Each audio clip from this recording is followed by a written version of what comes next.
Bismillahirrahmanirrahim. Assalamualaikum warahmatullahi wabarakatuh. Nama saya Lailia Husniawati, NIM 196131050, kelas Sejarah Peradaban Islam, semester 5, kelas B. Nah, di sini saya akan mereview buku yang berjudul Metode Sejarah, yaitu penulis Profesor Dr. Nina Herlina MS, tahun 2020, penerbit Satya Historika, tempat di Bandung.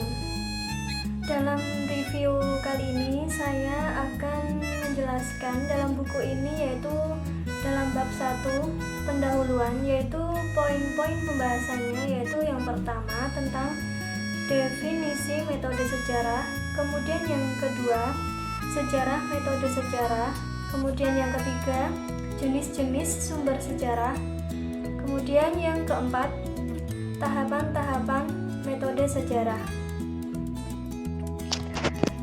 Nah, untuk yang poin pertama ini yaitu tentang definisi metode sejarah.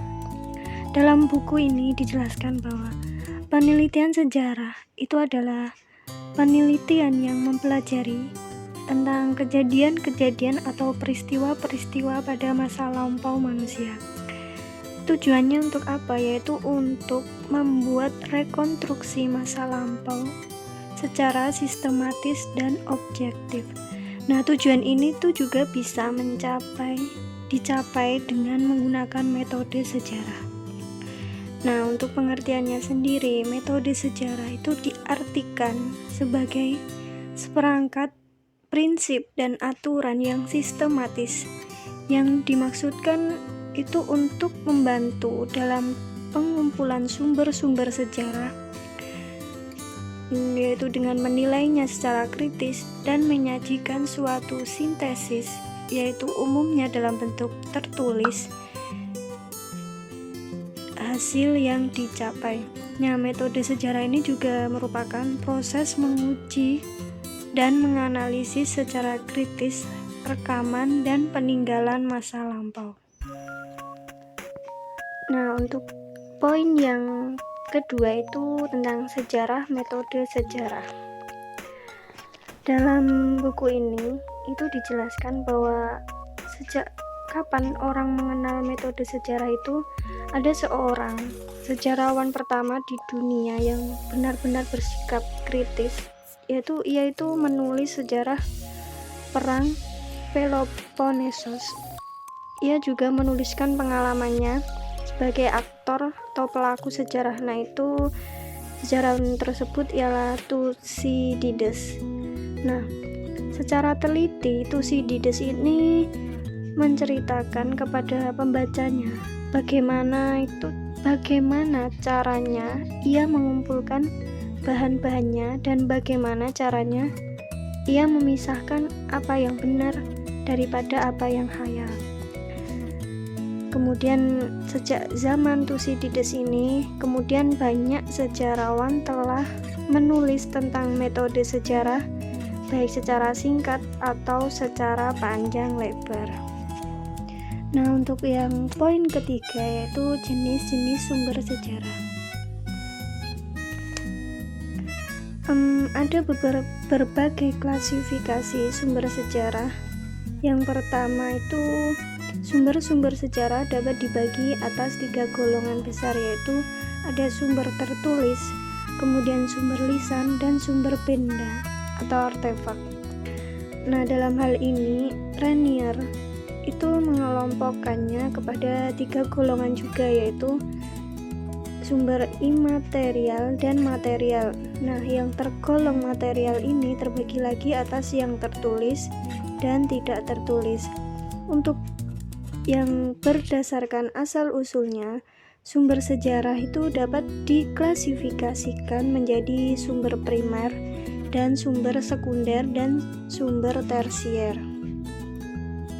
Nah, dengan demikian, maka sumber sejarah baik yang berupa sumber tertulis, sumber lisan maupun sumber benda itu dapat digolongkan menjadi sumber tertulis yang bersifat primer dan bersifat sekunder.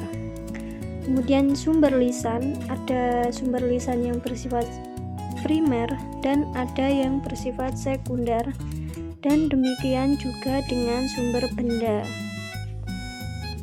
Nah, untuk yang poin keempat ini, dalam buku ini dijelaskan tentang tahapan-tahapan tentang metode sejarah. Nah, yang pertama ini heuristik. Heuristik ini adalah tahapan atau kegiatan menemukan dan menghimpun sumber informasi, jejak, masa lampau. Kemudian tahapan yang kedua itu kritik. Kritik merupakan tahapan atau kegiatan meneliti sumber informasi, jejak tersebut secara kritis.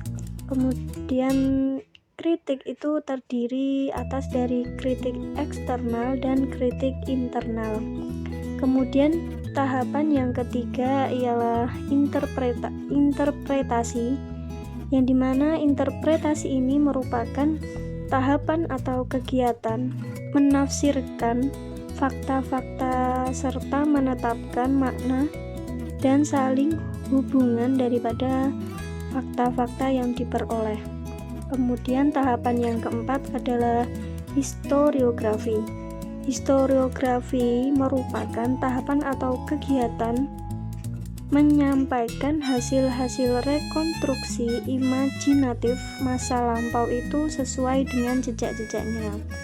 Dengan perkataan lain, tahapan historiografi itu ialah tahapan kegiatan penulisan. Kemudian hasil penafsiran atas fakta-fakta itu terus kita tuliskan menjadi suatu kisah sejarah yang selaras. Untuk tanggapan dari buku ini, menurut saya buku ini dijelaskan dengan sangat baik dan pembahasannya mudah dipahami. Maka dapat disimpulkan bahwa metode sejarah itu tidak dapat dipisahkan dari historiografi. Maka jelaslah bahwa historiografi adalah bagian daripada metode sejarah. Sekian review buku metode sejarah kali ini. Saya mohon maaf jika ada kesalahan tutur kata dan kesalahan yang lain.